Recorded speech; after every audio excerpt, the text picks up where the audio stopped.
শুরু করিতেছি আল্লাহ তাআলার নামে, যিনি পরম করুণাময় অতি দয়ালু। আসসালামু আলাইকুম রহমতুল্লাহ। কেমন আছেন বন্ধুরা? সবাই আশা করি ভালো আছেন, আর ভালো থাকেন এই দোয়া সকলের জন্য করি। আজকে একটি গুরুত্বপূর্ণ বিষয় নিয়ে আপনাদের সাথে আলোচনা করতে যাচ্ছি, যে বিষয়টি সকলের জন্যই ফায়দাজনক হবে বলে আমি আল্লাহ তাআলার কাছে আশাবাদী।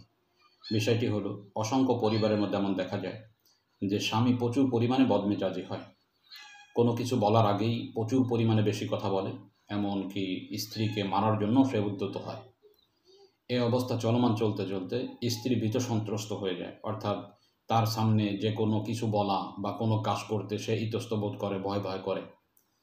এমন বদমেজাজি কোনো কিছুই তাকে বলে বোঝানো যায় না।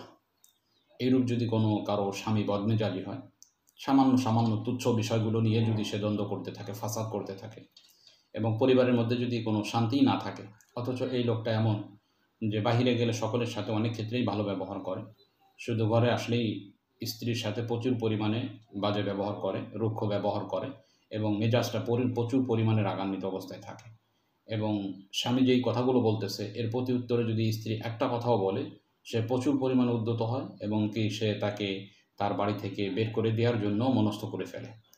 এইরূপ যদি কারো স্বামীর বদমেজাজ হয়ে থাকে, অথবা কোনো লোক যদি বদমেজাজি হয়ে থাকে অথবা জালেম হয়ে থাকে, যার আচরণ রুক্ষ, যার অত্যাচারে আপনি অতিষ্ঠ হয়ে যাচ্ছেন, এইরূপ লোককে যদি আপনার বশে আনতে চান, তাবে বানাইতে চান, তো আজকের আমলটি আপনার জন্যই।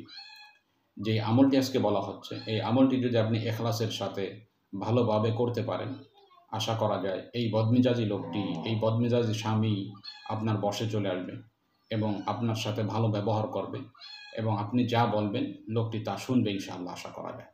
এই আমলটি খুবই পাওয়ারফুল। যেই ব্যক্তি ইখলাসের সাথে করতে পারবে, বিনয়ের সাথে করতে পারবে, সেই ব্যক্তি বেশি ফায়দা পাবে ইনশাআল্লাহ।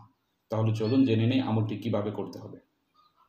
আমলটি হলো ইসলামের যে বুনিয়াদ রয়েছে, কালিমায়ে তয়্যিবা, লা ইলাহা ইল্লাল্লাহু মুহাম্মাদুর রাসূলুল্লাহ, এতটুকু শুধু, যেই কালিমাটা আমরা সকলেই জানি, এবং আমাদের অধিকাংশ লোকেরই, একজন দুজন বাদ দিয়ে অধিকাংশ মুসলিমেরই এটা মুখস্থ রয়েছে।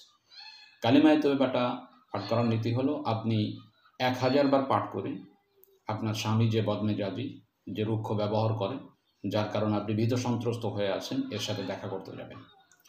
তার 1000 বার পাঠ করে আপনি তার সাথে দেখা করলে, অথবা যেই ব্যক্তি বদমেজাজি, রুক্ষ আচরণ, জালেম, যার অতিষ্ঠের কারণে আপনি অতিষ্ঠ হয়ে আছেন, এইরূপ ব্যক্তির সামনে যদি আপনি 1000 বার পাঠ করে তার সামনে যান, তো তার দেল ধীরে ধীরে নরম হতে থাকবে।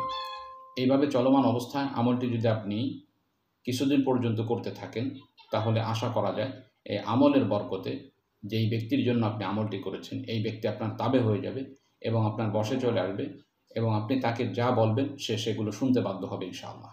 বিশেষ করে যেই স্বামীর ক্ষেত্রে এমন ভয়ের মধ্যে স্ত্রী রয়েছে, আপনি যদি ইখলাসের সাথে কিছুদিন পর্যন্ত করতে থাকেন, তাহলে আপনার এই বদমেজাজি স্বামী দেখবেন একসময় আপনার শ্রেষ্ঠ স্বামী হয়ে যাবে ইনশাআল্লাহ। আমলটি খুবই চমৎকার, ইখলাসের সাথে করলে ভালো ফায়দা পাওয়া যাবে ইনশাআল্লাহ। আসসালামু আলাইকুম ওয়া রাহমাতুল্লাহ।